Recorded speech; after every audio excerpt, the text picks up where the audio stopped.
कहा जाता है कि सच को दबाया जा सकता है, लेकिन हमेशा के लिए छुपाया नहीं जा सकता। और बिहार के भोजपुर से सामने आया एक मामला आज पूरे देश में इसी सवाल को जन्म दे रहा है।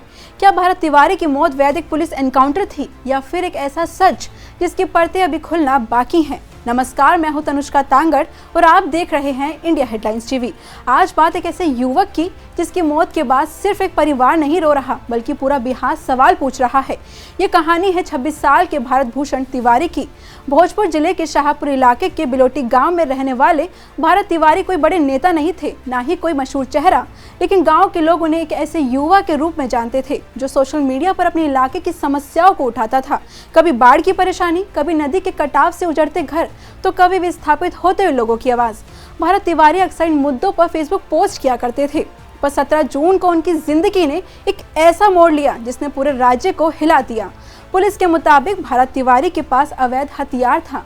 जब पुलिस उन्हें पकड़ने पहुंची तो उन्होंने कथित तौर पर फायरिंग शुरू कर दी। पुलिस का कहना है कि जवाबी कार्रवाई में उन्हें गोली लगी और बाद में इलाज के दौरान उनकी मौत हो गई।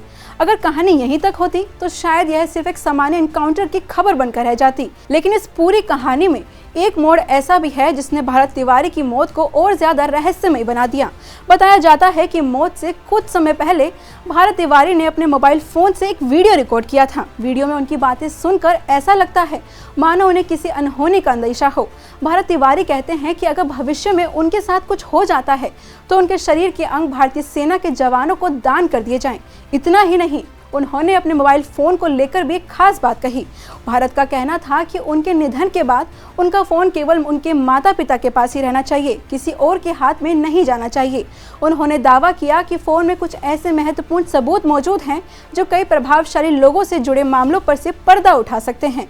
हम इस दावे की स्वतंत्र पुष्टि नहीं करते और यह जांच का विषय है, लेकिन इस वीडियो के सामने आने के बाद लोगों के बीच एक सवाल लगातार चर्चा में है। क्या भारत तिवारी को पहले से किसी खतरे का आभास था?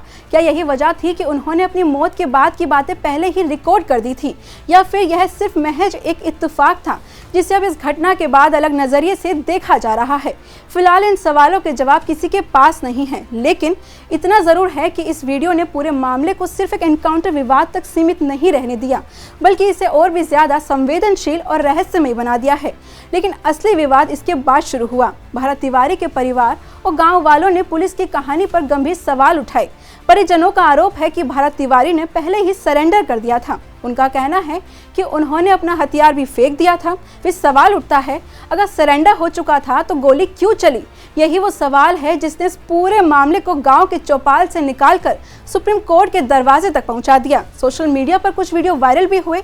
इन वीडियो को लेकर दावा किया गया कि भारत तिवारी उस वक्त हथियार के साथ नहीं थे। हालांकि इन वीडियो की सत्यता की जांच अभी भी बाकी है, लेकिन इतना जरूर है कि इन दावों ने लोगों के मन में कई सवाल खड़े कर दिए हैं। कहावत है, जहां धुआं उठता है वहां आग की तलाश शुरू हो जाती है, और इस मामले में भी हर कोई अब उस आग की तलाश कर रहा है। मामला बढ़ता गया, विरोध बढ़ता रहा और आखिरकार बिहार सरकार को कदम उठाना पड़ा। सरकार ने पूरे मामले की न्यायिक जांच के आदेश दे दिए हैं। एक रिटायर्ड हाई कोर्ट जज अब इस घटना की जांच करेंगे। सिर्फ इतना ही नहीं, 4 पुलिस कर्मियों को निलंबित भी कर दिया गया है। इनमें संबंधित थाने के प्रभारी नाम भी शामिल हैं। सरकार का कहना है कि जांच पूरी होने के बाद ही सच्चाई सामने आएगी, लेकिन कहानी अभी खत्म नहीं हुई है। अब यह मामला सुप्रीम कोर्ट तक पहुंच चुका है। एक जनहित याचिका भी दाखिल की गई है जिसमें सीबीआई जांच की मांग की गई है। याचिका में कहा गया है कि अगर भारत तिवारी ने सचमुच सरेंडर कर दिया था तो उन पर गोली चलाना कानून के दायरे में गंभीर सवाल खड़े करता है। साथ ही एक स्वतंत्र जांच समिति बनाने की भी मांग की गई है जिसकी निगरानी किसी रिटायर्ड सुप्रीम कोर्ट जज द्वारा की जाए। इसी बीच राजनीतिक माहौल भी गर्म हो चुका है।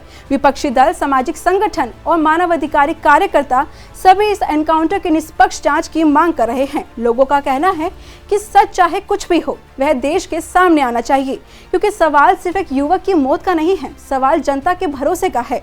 अगर पुलिस सही है तो जांच उसे साबित करेगी, और अगर कहीं गलती हुई है तो जिम्मेदारी भी तय होनी चाहिए। फिलहाल भारत तिवारी की मौत एक ऐसे मोड़ पर खड़ी है जहां आरोप भी हैं, सवाल भी हैं और जवाबों का इंतजार भी।